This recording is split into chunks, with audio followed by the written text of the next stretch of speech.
Hello বন্ধুরা, তোমরা সবাই কেমন আছো? আশা করি তোমরা ভালো আছো। তো চলে আসলাম আজকে একটি নতুন রেসিপি নিয়ে, পাট শাকের ঝোল রেসিপি নিয়ে। তো ভিডিওটা ভালো লাগলে অবশ্যই লাইক কমেন্ট শেয়ার করবে আর চ্যানেলটিকে অবশ্যই সাবস্ক্রাইব করে আমার পাশে থাকবে। তো বন্ধুরা, এখানে দেখো আমি পাট শাকগুলো নিয়ে নিয়েছি। আজকে বাজার থেকে আনা এই পাট শাকগুলো। এই শাকগুলো হচ্ছে তিতা না, এটা হচ্ছে মিষ্টি পাট শাক। তো যাই হোক, আমি পাট শাকগুলোকে এখন ভালো করে কেটে নেব। তো আমি কেটে নিচ্ছি, ছিঁড়ে ছিঁড়ে নিলাম। আর আমি ডাঁটাগুলো দিব না, শুধু পাতাটাই নেব। তো এভাবে আমি পাতাগুলোকে ছিঁড়ে ছিঁড়ে নিচ্ছি আর কুচি কুচি করে কেটে নেব। তো কুচি কুচি করে কেটে নেওয়ার পর আমি পাট শাকগুলোকে ধুয়েও পরিষ্কার করে রেখে দিয়েছি। তো দেখো, আর 2-3 বার জল দিয়ে ভালো করে ধুয়ে নিয়েছি আমি। তো এখন জল ঝরিয়ে নেব।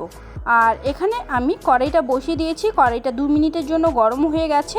এর মধ্যে দিয়ে দিলাম আমি সামান্য পরিমাণে সরষের তেল। তোমরা চাইলে সাদা তেল দিয়েও করতে পারো। আর আমি এটা রান্না করব নিরামিষ, তার জন্য এখানে দিয়ে দিলাম শুকনো লঙ্কা 3-4টে।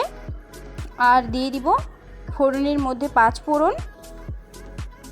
নিরামিষের মধ্যে 5 ফোড়নটা দিলে ভালো হয়। আর তোমরা চাইলে কালো জিরেও দিতে পারো। তো আমি দিয়ে দিলাম। দিয়ে দেওয়ার পর এখন আমি শাকগুলোকে দিয়ে দিচ্ছি। আর পাট শাক এভাবে রান্না করলে খেতে ভীষণ ভালো লাগে। আর আমি এটা নিরামিষ রান্না করছি, তোমরা চাইলে পেঁয়াজ রসুন দিতে পারো। আর এখানে এখন দিয়ে দিব আমি 4টের মতো কাঁচা লঙ্কা। তোমরা চাইলে নাও দিতে পারো, আমি ঝালের জন্য দিয়ে দিলাম। আর এভাবে পাট শাক রান্না করলে ভালো লাগবে ছোট বড়রা সবারই।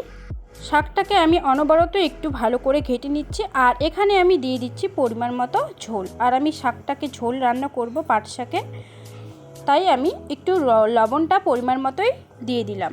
তো দিয়ে দেওয়ার পর একটু ভালো করে ঘেটে নিচ্ছি। আর পাট শাক রান্না করতে বেশি সময় লাগে না, 2-3 মিনিট হাতে থাকলেই পাট শাক রান্না করা যায়।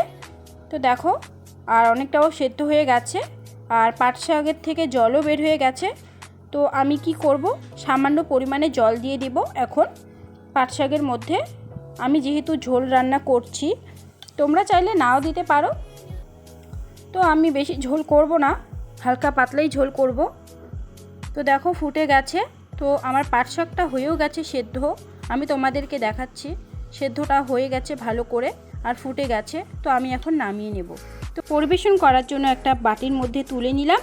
তো বন্ধুরা, আমার এই পাট শাকের ঝোলটার রেসিপিটা তোমাদের কেমন লাগলো অবশ্যই আমাকে লাইক করবে, কমেন্ট করবে। আর চ্যানেলটিকে অবশ্যই সাবস্ক্রাইব করে আমার পাশে থাকবে। আর নতুন নতুন ভিডিওতে তোমাদের সঙ্গে আবারও আমার দেখা হচ্ছে। আজকে এ পর্যন্তই। আজকে টাটা, তোমরা ভালো থেকো, সুস্থ থাকো, বাই বাই।